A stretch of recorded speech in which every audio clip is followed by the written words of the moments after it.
Today is Monday, March the 8th, and we are continuing our chronological study of the Scriptures with a daily devotional commentary. The title of today's devotional is Jehovah-nissi, and that means the Lord my banner. The Scripture reading is Exodus chapter 16 and chapter 17. Now we have considered the faithlessness of the children of Israel, who after the incredible miracle of the Red Sea crossing had turned from celebrating Egypt's defeat to murmuring against Moses in Exodus chapter 15 and saying, "What shall we drink?"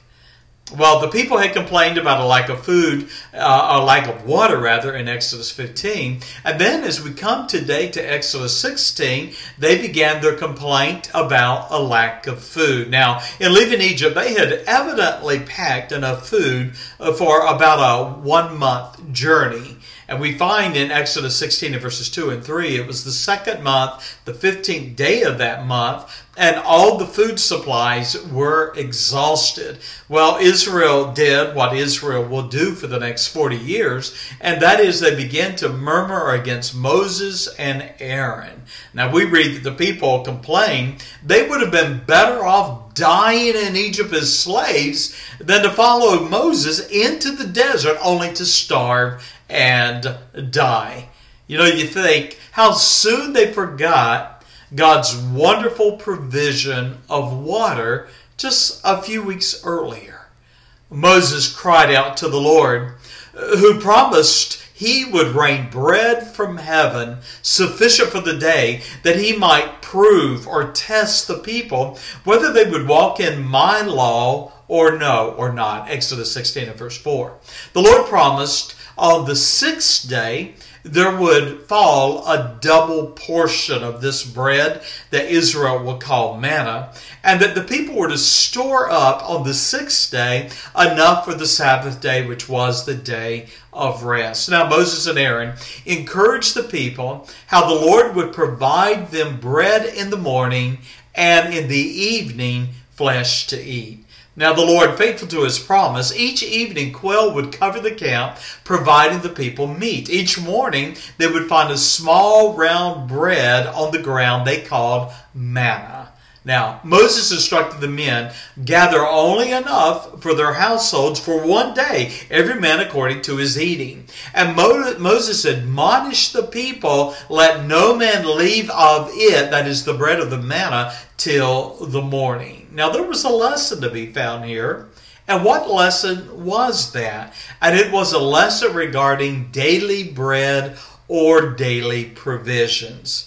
God was teaching his people to look to him for their daily needs. Nevertheless, there was some who did not trust the Lord. They went out and gathered more than they needed for the day. They hoarded it. They were greedy of it. And the Bible tells us in Exodus 16 and verse 20 that that bread would breed worms and it stank, it rotted. And so there's the wonderful picture.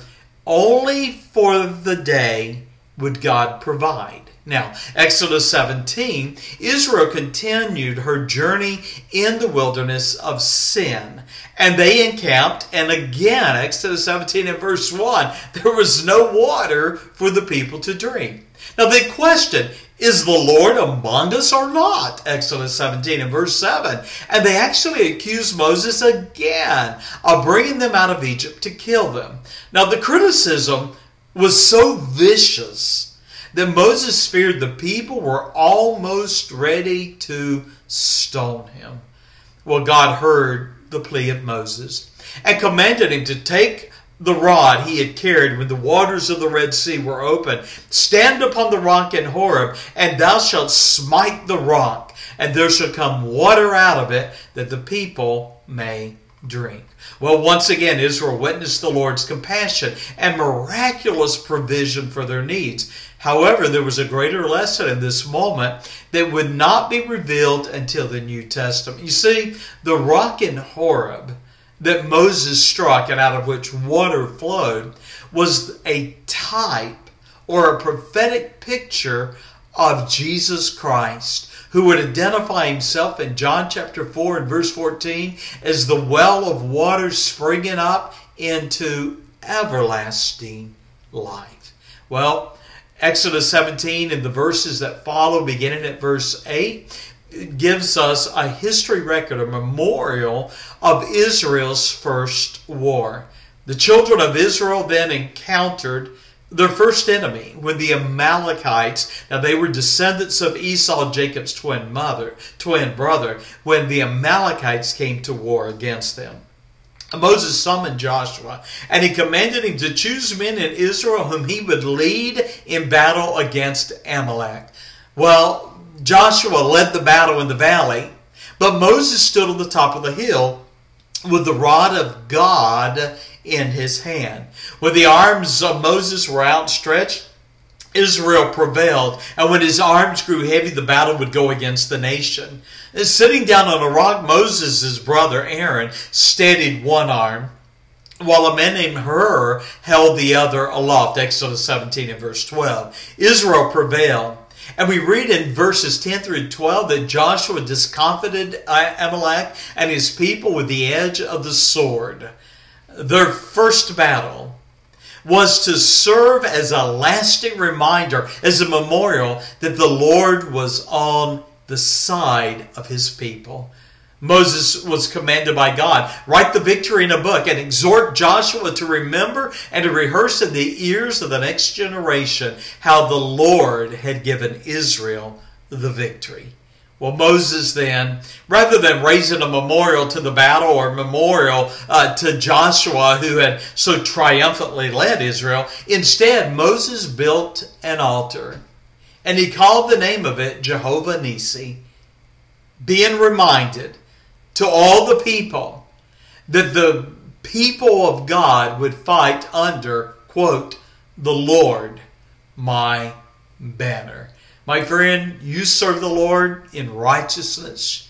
You follow after his word and you obey his law. You can be assured of this: God is on your side. The Lord bless you.